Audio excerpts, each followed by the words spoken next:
tayo mag-secret file, ay ilike mo muna ang video na to at mag-subscribe na sa aming YouTube channel. Don't forget to click the notification bell para hindi ka nahuhuli sa latest episode ng DJ Rocky's Secret Files.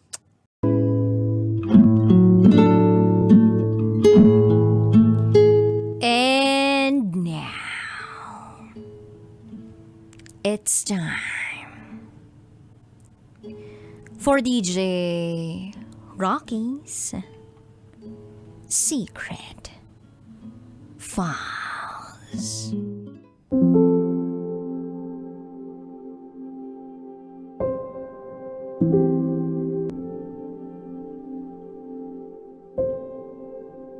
Huwag ka na sa akin.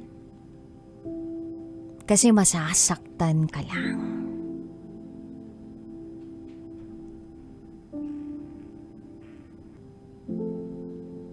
Hi, DJ Rocky. I'm one of your avid listeners. I decided to share my secret file as I believe I'm greatly blessed by God to have a very beautiful first love story.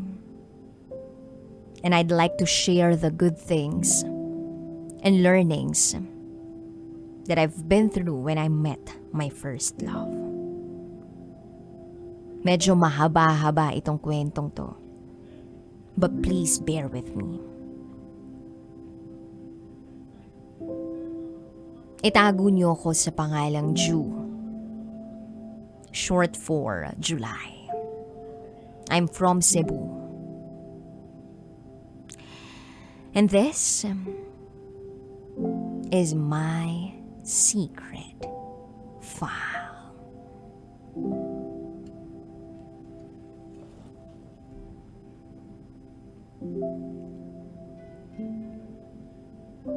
Back in 2013, 15 years old pa lang ako. Nag-aantay ako noon na makapag-fill out ng form to register as a voter of SK. Kasama ko yung ibang mga kabataan sa barangay namin.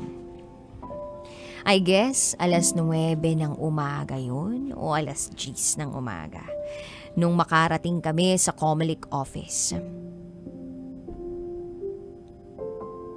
Alas 3 na ng hapon. Umandar na ang oras pero hindi pa rin ako nakaka-register. Ang daming mga tao.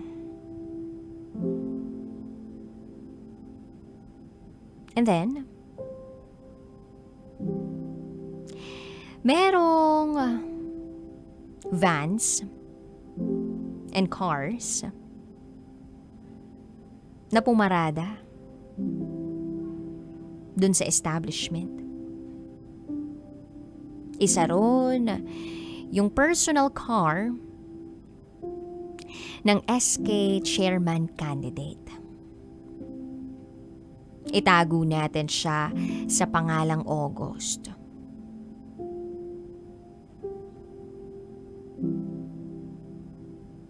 He approached me. Uy, Ju, di ka pa pala tapos? I shrugged. Una, hindi kami close. At pangalawa, paano niya nalaman ang pangalan ko? Of course, kilala ko siya dahil famous siya eh. Anak siya ng barangay captain namin. Matunog talagang pangalan niya sa barangay namin. Medyo nakaramdam ako ng awkwardness. Tumungo lang ako as a response to him. Later that day, nag-cut off na nga. And so we decided to register the next day na lang. Lahat ng mga kabataang nandoon, inaya ni August na mag-dinner sa bahay nila. And since kasama ko yung pinsan ko that time, napasama na rin ako. Although, hindi ako masyadong social na tao. Fast forward, kumain kami ng dinner sa bahay nila August.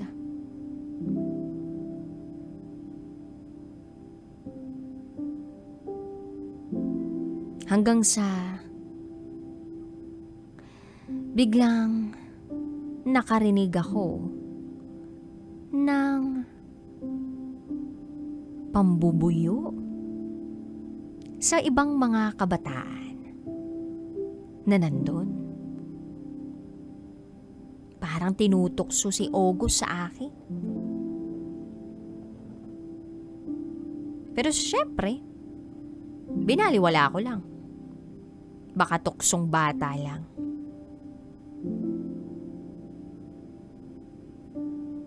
Narinig ko na lang sa pinsan ko na may crush daw sa akin si August.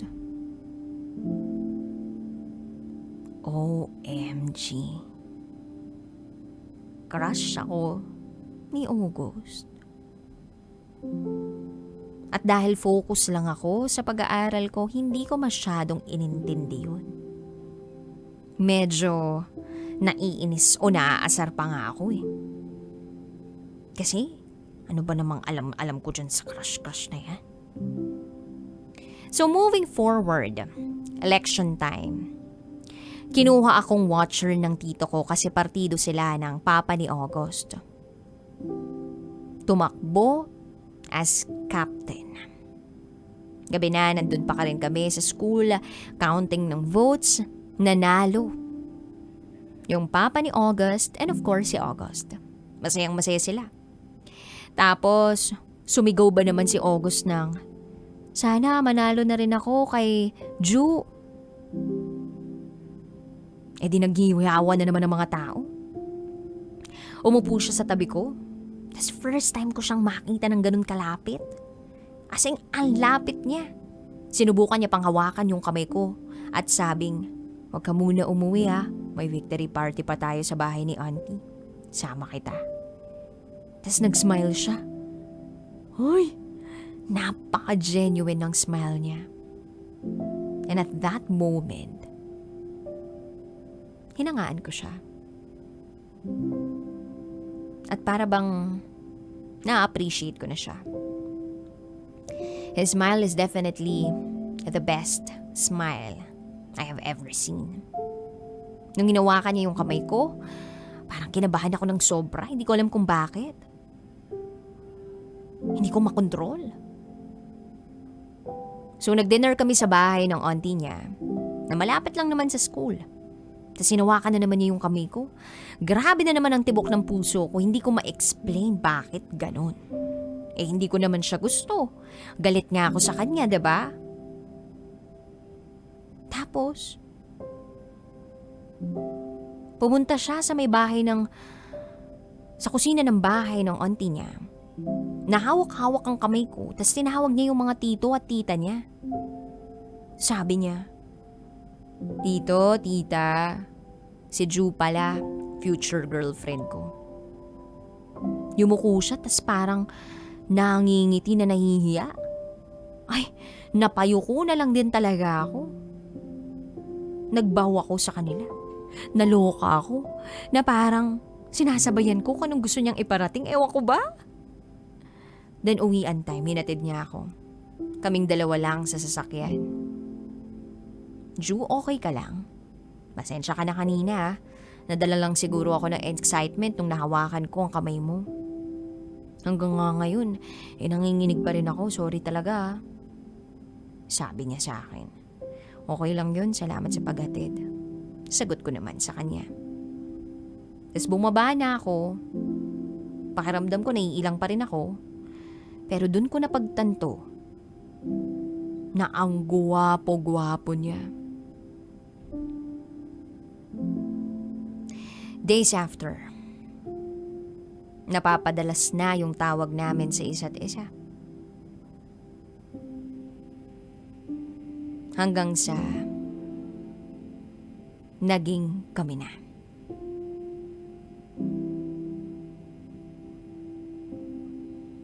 Naging kami na.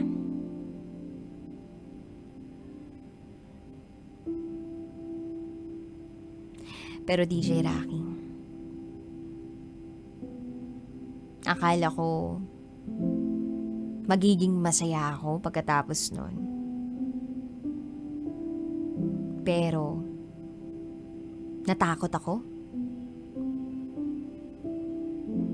Kaya nakipag-break ako sa kanya. Sabi ko sa kanya, we can't be together. Di pa ako allowed sa jowa-jowa na yan. Focus na ako sa studies ko. Bata pa tayo. And please, August, alam ko matagal ko nang sinasabi sa'yo to, pero parang awa mo na. Tigilan mo na ako. Busted ka na. Wala ka ng pag-asa. Gets mo? Wala na. Maghanap ka na ng iba. Our relationship was short-lived. Kala ko, kaya ko na maging kami, pero hindi pala eh. And then afterwards, ang lungkot na ng buhay ko. 1 month siyang walang paramdam sa akin, walang bisita sa bahay, walang tawag o text, wala lahat. Hanggang sa isang gabi, may na-receive akong text. At yung text na yun, group message. GM. Yes, finally, kami na. Ha? Ano raw? Paulit-ulit kong binasa yung text na yun. Nakala ko wrong sent or what. Pero group message nga. Kasi natanggap din ng ibang mga kaklase ko. I love you. Blank. Name nung nililigawan ni August. Simula nung binasted ko siya. Nung nakipaghiwalay ako sa kanya.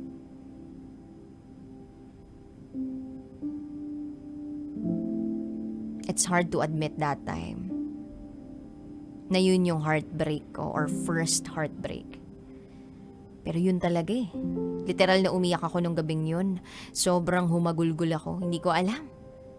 Di ba ako yung gusto niya? Di ba ako yung mahal niya? Nasaan na yun? Bakit may iba na? 1 month lang. Aba kaya pala walang pakiramdam. O walang paramdam tong taong to. Sa sobrang bitter ko, DJ Rocky, pagpasok ko sa school, na naghihiyawan yung mga kaklase ko kasi akala nila ako yung tinutukoy ni August sa group message niya. Pinakita ko sa kanila yung second message ni August na I love you, L. Wow. Sa akin lang daw pala sinend yung message na yun. Dahil wala namang natanggap yung ibang mga kaklase ko nung second message. Naguluhan ako. Kasi, nakita pa naman namin sila na magkasama nung babae na si Elle. Yung tinutukoy niya na I love you. Magkahawak kamay. Nakita rin nila ako nung pauwi ako ng school. Tapos biglang tumakbo si Elle. Tiningnan lang ako ni August sa mata at nakita niya yung mata ko na mugtong-mugto. Gusto ko ngang itago sa kanya yun eh, kaya tumakbo ako. That time, gulong-gulo ako. Feb 14, may dumating na bouquet sa bahay namin. Galing pa nga ba kanino? Hinatid ng bakla kong classmate kasi may exam pa raw si August that time. Baka hindi raw umabot pag siya yung nagbigay. Tinignan ko yung flowers, tas may letter dun. Sinabi niya lahat-lahat na sobrang nasaktan siya sa sinabi ko sa kanya na tumigil na o itigil na ang relasyon. Humingi siya ng sorry sa kanyang pagiging tanga o pagpapadala niya doon sa sakit na nararamdaman niya dahil mas nasaktan niya pa ako. He said babawi siya sa akin at liligawan niya ako. So sabi ko sa kanya kung tayo magiging tayo talaga. I decided hindi na kita take for granted. Mag-focus ka rin sa studies mo, wag puro ako. Then he said, masusunod ka mahalan. And ganun na ako naging kakomportable sa kanya.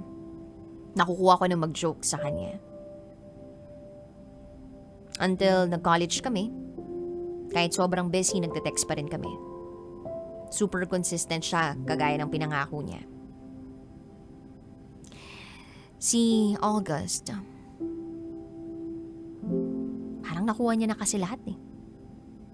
Matangkad, 6-footer, moreno, matangos ang ilong, napakaganda ng mga mata. Yung tipong pag nakita mo, malulunod ka talaga. Best facial feature niya yung smile niya. Doon nga ako unang nahulog eh. Basta ang alam ko, I've fallen in love.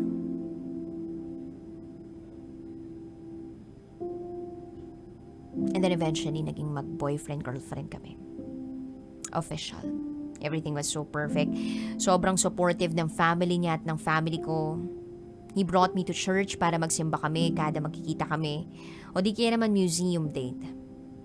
Minsan yung bonding namin, naglilinis kami ng apartment nila. Lahat nasa perfect place that time.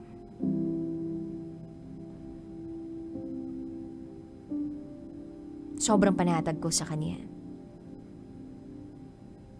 He has these great values na ma-admire mo talaga. And then nag-college nga, nasa city na kami. He took up engineering, ako naman accountancy. Expected naman na malaki talaga ang adjustment from high school to college in terms of time. Noong una, kaya pa namin magkita eh. Ng 5 times a month. Pero dahil busy sa studies, hindi na sakto yung vacant times namin. Minsan once a month na lang kami magkita dahil magkalayo kami ng pinag-iistayan. Then nagsimula yung challenge namin nung maging working scholar ako sa university. I failed the qualifying exam sa accountancy, so I shifted to management accounting. I also lost my science high school scholarship. Kaya yun yung nagpa-push sa akin na mag-working scholar na lang. At first, ayaw ni August kasi mapapagod daw ako. Tapos lalo kaming mawawala ng time. Pero ano bang magagawa niya dahil buo na ang desisyon ko. True enough na walan kami ng time. At nag-aaway kami dahil doon. And I could say parang nawalan na ng effort na mag-effort. Both sides, hindi katulad nung high school. Ang nangyari kasi, di ba nga, working scholar na ako. Naka-assign pa man din ako sa lugar kung saan malapit yung dorm ng mga maritime students. Ayaw yun ni August. Sobrang nag-away kami to the point na gusto ko siyang puntahan sa apartment nila kasi napag-usapan na namin na magmi-meet. Pero ang nangyari, bigla siyang magsasabi na hindi pala siya available kasi may gagawin silang urgent group project. Tapos mag-share pa siya minsan na may schoolmate daw ako dati. Nung high school na nagme-message sa kanya na crush daw siya. So mas lalo ako nagagalit. Anong atupagin niya? Yung nagka-crush sa kanya kaysa makipagkita sa akin. So yung away namin nag-lead to cool off. Ako ang nakipag-cool off. At ang surprising dito, pumayag siya agad. At aaminin ko, marami nagpapahiwatig sa akin. Pero nasanay ako bigla. Dun sa pakiramdam na cool off kami. Hindi na ako na-excite na makausap siya ulit. Feeling ko, I discovered a lot about myself simula nung naging working scholar ako. The pressure was really hard. And yung pagod, grabe. August got busy with their business while he was studying. In short, nagsabay-sabay lahat na walan kami ng time sa isa't isa. Na para bang na-fall out of love kami parehas. Although break na kami, pero nag-uusap pa rin kami. It was super ironic. It was super ironic. Na kung kailan wala kami ni August, doon kami mas nagkaka-time sa isa't isa. Tawag-tawag, kita-kita, pero as friends lang. Pero from time to time, bigla-bigla siyang mag-e-effort sa akin. Ewan ko. Siguro dahil wala akong masyadong exposure. Pagdating sa understanding further sa love, at bata pa naman kami that time. Dahil doon bumalik yung nararamdaman ko sa kanya. Blame me pero hindi ko pa kabisado kung paano i-sort out yung feelings ko. Bakit bigla nawala, tas babalik na naman. So I gave him several signs na gusto kong makipagpalikan. While we are on the talking stage again, inopen niya yung topic suddenly. About his scores. At ang sabi niya, magsi-shift na yata ako ng program. Magbe-business ad na ako. Sinigawan ko siya literal kasi pumasok sa kukote niya. Sobrang in love siya sa engineering na kurso. Tapos, bigla na lang siya magsi-shift to business ad. Tinanong ko siya kung anong rason. Sabi niya, secret. Panay chat pa rin ako sa kanya. Walang reply. Hindi ko alam bakit. Nakita ko na lang sa post niya na in a relationship siya. Ang sakit. Ang sakit-sakit. Minessage ko siya. Tapos sabi ba naman joke lang yun? Hinintay niya lang daw yung reaction ko. Then after ilang days nagpost siya na nasa hospital siya. Tinanong ko siya kung anong nangyari. Sabi niya lovesick lang daw siya sa akin. Kasi yun, ubo, lagnat at sipon lang daw yung meron siya. Kaya hindi mo na siya makakapag-cellphone ng madalas. At wag raw akong mag-alala kasi malayo raw sa bituka ang sakit niya. And as much as I want to visit him sa hospital, sasabihan niya ako na nakauwi na siya or okay na siya. So nakakampante na ako because I trust him. Dumaan ang isang buwan, ganun pa rin. Na-bother na ako. Pero inunahan niya ako ng message na may bad news ako. Tumawag ako diretsyo at dun niya sinabi na as per doctor's advice, kinailangan niyang tumigil sa pag-aaral. Bakit? Diba sipon, ubo at lagnat lang naman? Bakit merong ganyan? Diba? Matagal na naman ikaw na okay. Diba? Wala namang sakit na malala.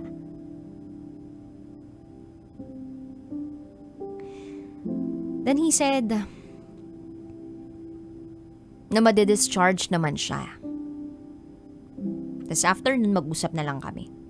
Naguluhan ako kasi bakit sabi niya sa akin sa chat nasa bahay lang siya tapos okay siya?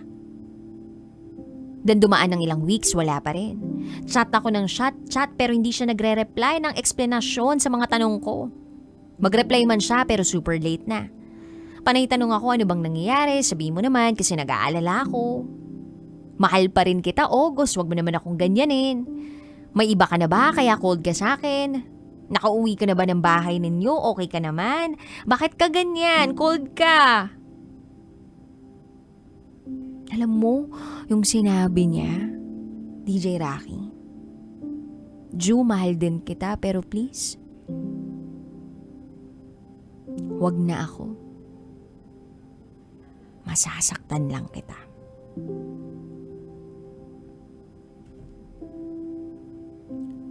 Wag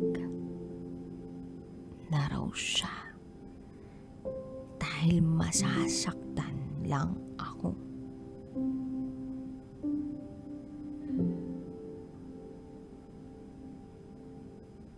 Mabaliw-baliw ako, kaiisip. Anong meron? Tinanong ko ang mga kaibigan niya kung meron silang alam pero wala raw pinapasabi si August sa kanila. Nagdaan ng mga buwan, parati ko pa rin siyang mini-message. Nagbabaka sakali na sabihin niya kung nasan siya kasi pupuntahan ko siya mismo pero ang late niyang mag-reply. Nalaman ko na lang na umuwi sila ng hometown namin.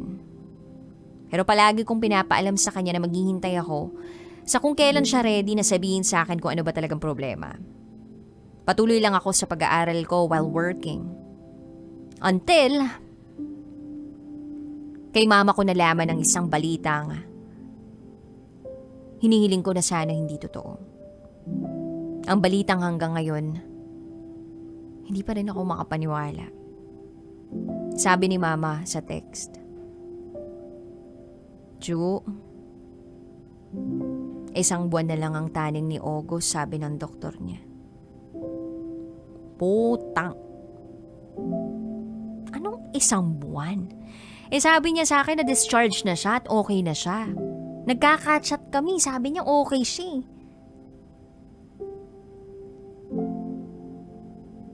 Wala akong maintindihan, wala. Ang ginawa ko, umuwi ako ng probinsya. Nagbabaka sakaling makausap o makita ko siya. Na sana mali lang si Mama sa nasagap niyang impormasyon, pero hindi. Nandun siya sa bahay nila, naka-isolate sa kwarto. Ang daming oxygen tank sa bahay nila, siguro mga more than 10 yun. Wala akong maintindihan kasi wala siyang pinaalam sa akin na kahit ano. 1 month. Lord, ang sakit naman nun. Ba't wala akong alam? Ba't hindi niya naman pinaalam? Habang nasa bahay nila, mas doble yung sakit. Kasi hindi ko siya pwedeng masilayan man lang. Makakasama sa kalagayan niya. Needs niyang i-isolate dahil sa sakit niya. Super low ng immune system niya. Yung mama niya lang ang kumausap sa akin. At dun sa harap ko, umiyak yung mama niya. Gusto kong umiyak, pero walang makalabas na luha. Kasi in denial ako na hindi totoo yun. Yung tipong, sana magising na ako sa panaginip na to kasi okay na okay pa kami dati o okay na okay. Wala akong magawa. So bumalik ako sa SETI pagkatapos ng pagbisita ko. Pinilit kong ipagpatuloy ang buhay ko. Hindi ako tumigil sa pagme-message kay August. Nag-message ako ng encouragement and prayers. Masaya na lang din ako kasi nagre-reply pa siya sa message ko, lalo na nung nagpumunta ako sa kanila. Kaso nga hindi ako pwede pumasok. Sabi niya lang mag-ingat ako at thankful siya na nakapunta ako. At nasasama ako sa mga prayers. O nasasama ko siya sa prayers ko. Promise niya na soon magkikita talaga kami. Habang binabasa ko yung message niya, umiyak nga ako .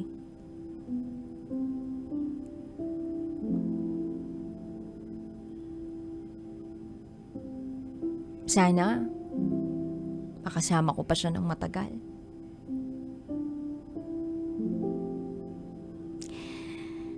And since working scholar nga ako,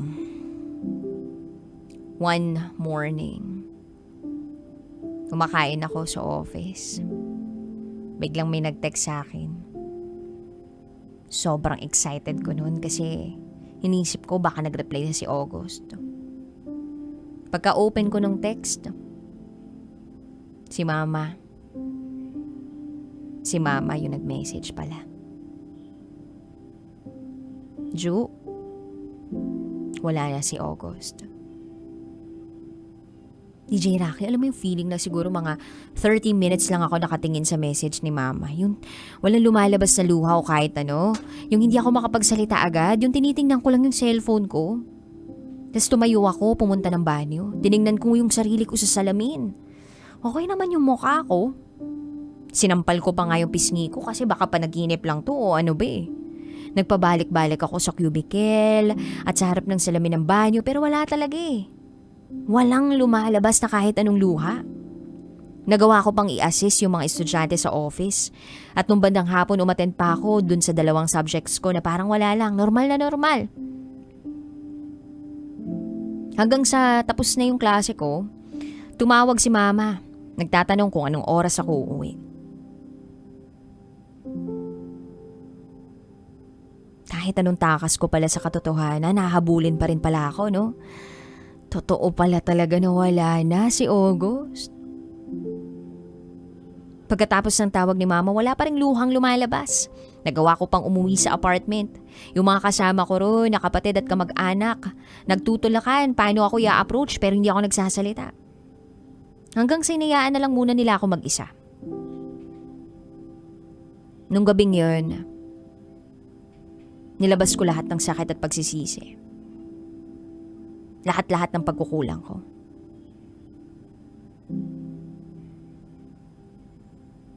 Umuwi ako para masilayan ko siya. Nakita ko nga na may kabaong sa bahay nila. Ang daming tao. Napakaraming nagmamahal sa kanya.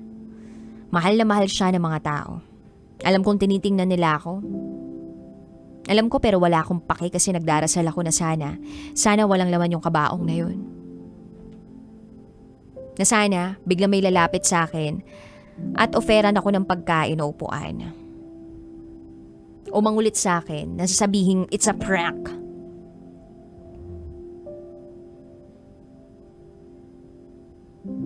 Then I saw his picture. Nakalagay sa ibabaw ng kabaong. Ang gwapo. Ang ganda-ganda ng ngiti.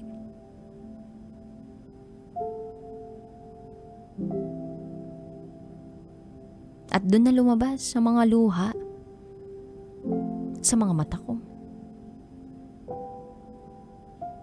Pinilit akong patayuin ang mga kakilala ko papunta doon. I really can't accept the fact na wala na yung taong sobra yung binigay na pagmamahal sa akin kahit hindi na ako deserve mahalin ng ganun. Grabe ko siya ipagtulakan noon na wag na sa akin pero hindi siya tumigil. Grabe siya magmahal. At ang sakit kasi kahit kailan, para bang hindi ko naparamdam sa kanya kung gaano ako nakapagpapasalamat sa lahat-lahat.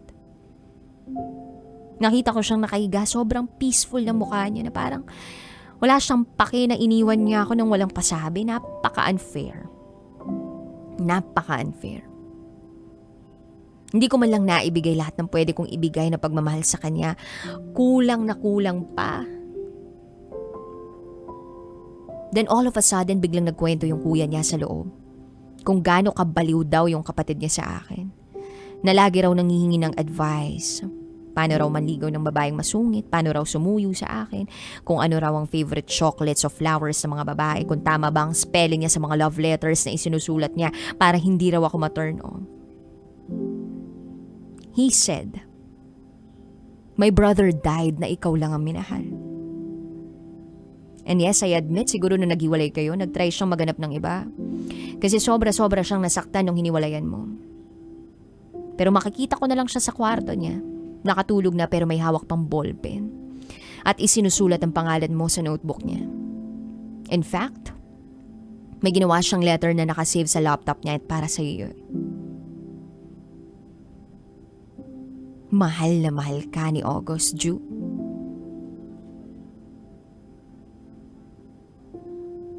DJ Rocky, I'm not sure if eto yung klase ng ending ng kwentong in-expect ninyong lahat. But that's how our love story ends. To my first love, you already know everything that I wanted to say. I talk to you. Lagi kang present sa aking mga panaginip. And it's almost 6 years since you left. Ang bilis lang. Sorry lang din kung hindi ko kinuha yung permission mo to share our love story sa mga tao. But I believe this is the least thing that I can do. To let other people know kung gaano ka mapagmahal. This is how I share and show my appreciation to you. Proud na proud ako na nakilala kita at kung paano binigyan ng kulay at halaga ang buhay ko. We may be miles and miles apart, but a special place in my heart forever belongs to you. You will always be my angel. Hanggang dito na lang po, DJ Rocky. Muli, ako si Ju. At ito, ang aking secret vow.